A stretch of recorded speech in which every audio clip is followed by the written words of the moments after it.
Alright, we're going to make our Saturday evening run to the dump. Have to do it on Saturday evening because they closed on Sunday. And you wind up with smelly garbage.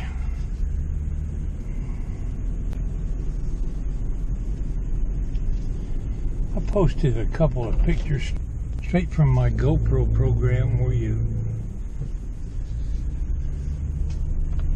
download your GoPro shots.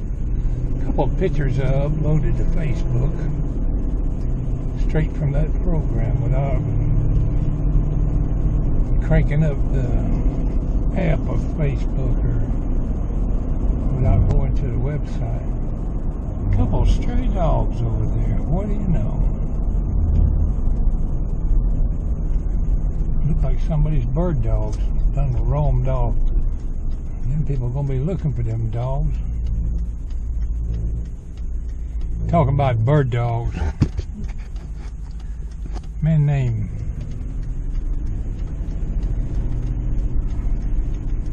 Lloyd Bryant. Took me a minute to think of his name. Lived across from my parents' farm up in Blue Ridge, Georgia. Had a couple of great bird dogs. One was an older bird dog. They didn't take him very often, and he was probably the most talented bird dog they had. So every once in a while, I mean, I wasn't much of a bird hunter, but I'd go over there and they kept the dog in a pen. I'd go over there and let that dog out. I don't remember his name. He'd go up the side of the mountain, follow me just like I was his owner or something. We'd go bird hunting up in the mountains.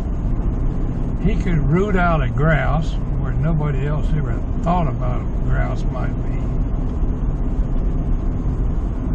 When he went to pointing, you better get your shotgun up because there's a bird there. Grouse hunting's a lot of fun. I haven't done any hunting in ages. Can't remember that old dog's name.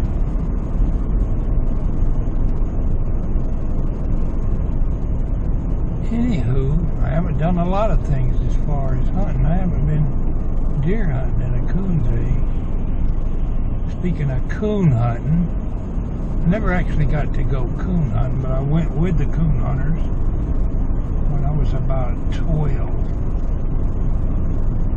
And that was in Aikens, South Carolina. Well, them coon hunters would go out at night and listen to them dogs run all night. We had 3 or 4 coon dogs around where I was living. And I enjoyed messing with the dogs and listening to them bark when they'd get out there chasing something. Well, they took me coon hunting with them one night and parked in this cornfield. Oh, it was a huge cornfield, acres and acres. Well, they parked in this cornfield, so you stay here in the car. Left me out there in the dark. I wasn't but about 10, I reckon. I'd have been much more comfortable if I'd have went with them instead of being left out there in the dark by myself. That was the last time I let them take me coon hunting. They won't let me go out chasing the dogs with them. I sure ain't gonna sit there in no scary dark car all night. You think you can't get spooked in the dark sitting out in the cornfield? Some coon wrestling around over there making noise. You don't know what kind of noise is over there. We lived in a little farmhouse. An old frame farmhouse when we were in Aikens. Didn't even have paint on the walls. I mean, it was like an old hillbilly type cabin, you know. It was just gray wood. It was a very old house. And them coon dogs would sleep under the front porch at night. One night a bear or a wildcat or something come up there in the yard. And them dogs come out from under that porch. And it sounded like World War III out there when they jumped him. whatever kind of animal it was stood up for itself pretty good, because the next day we had a couple dogs that was pretty well mauled. But whatever it was, they chased him off. We heard him run off. As much noise as he made, I think it was probably a bear.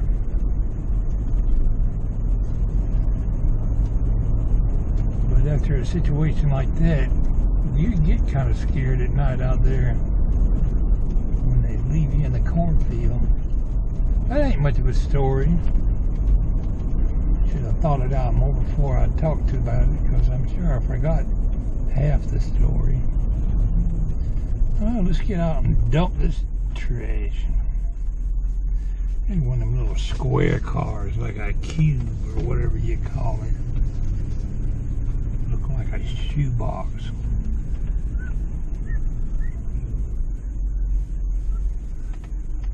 My goodness. It's a Toyota.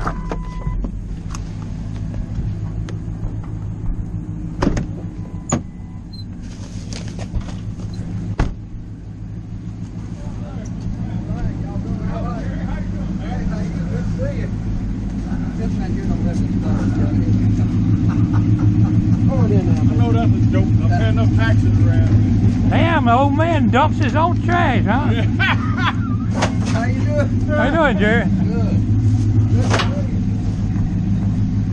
Good. Is that car getting any more square?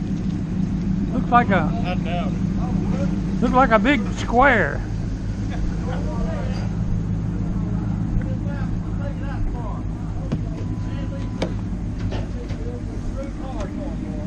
I hadn't seen that old man in ages. He owns 2 or 3 grocery stores and gas stations in Griffin.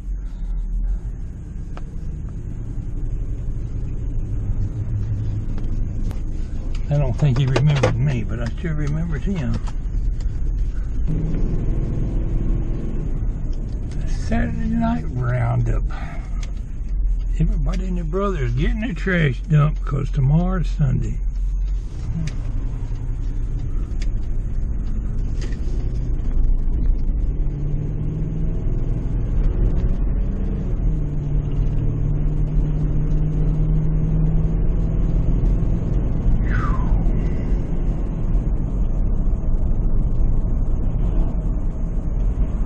Got to be another dog story or two I could come up with to finish off this trip.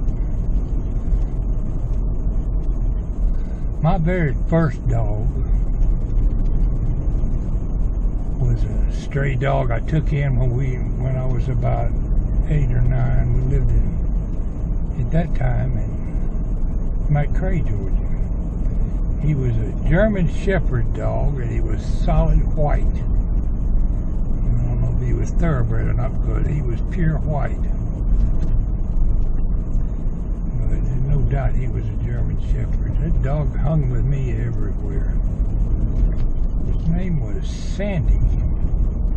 I had him for 2 or 3 years until my parents decided it was better that I go live in Florida with my father. I don't know if my grandfather got rid of that dog or what he did with him, but he stayed at my granddad's house. But that dog would stand up for me and defend me. A boy tried to pick a fight with me one day. I don't remember. He might have been a couple of years older than me. We got in a fight, and that dog jumped in between us, hopped up and bit the boy.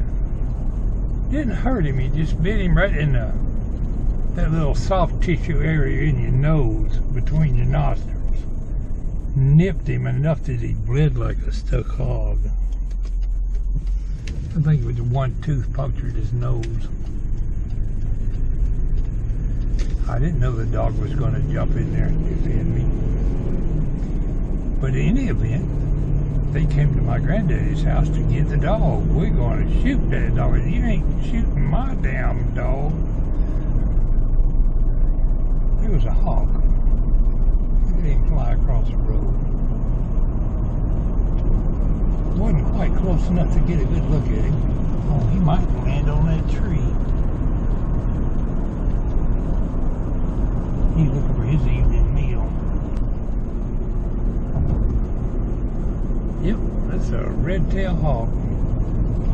Anyway, I wouldn't let them have my dog. You ain't getting my dog. I tied him up to a clothesline so he could run on it. And I said, you ain't coming on my property and getting my dog.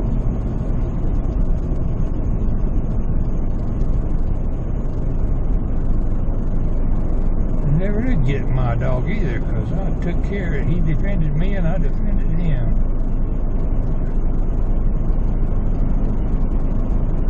Had a lot of fine dogs over my lifetime. The last dog my wife and I had was a St. Bernard. We kept her for 8 years. We didn't have any children at the time, and we were very attached to that dog. It was just like one of our kids. Wherever we went, that St. Bernard went. And I made up my mind that would be the last dog that I ever really get attached to. We've had a lot of dogs here at the property. They were all yard dogs, not indoor dogs. The ones we've had here. But I decided I'd never have another dog that I'd really get attached to like that, because it hurts like losing one of your children when you lose a dog. Didn't have the gumption to put up with it no more. Those 2 stray dogs are still over there at the gas station. Somebody will show pity on them and haul them off. I'm not bringing them home with me. Thanks for listening to my vlog today. This is Walter signing out.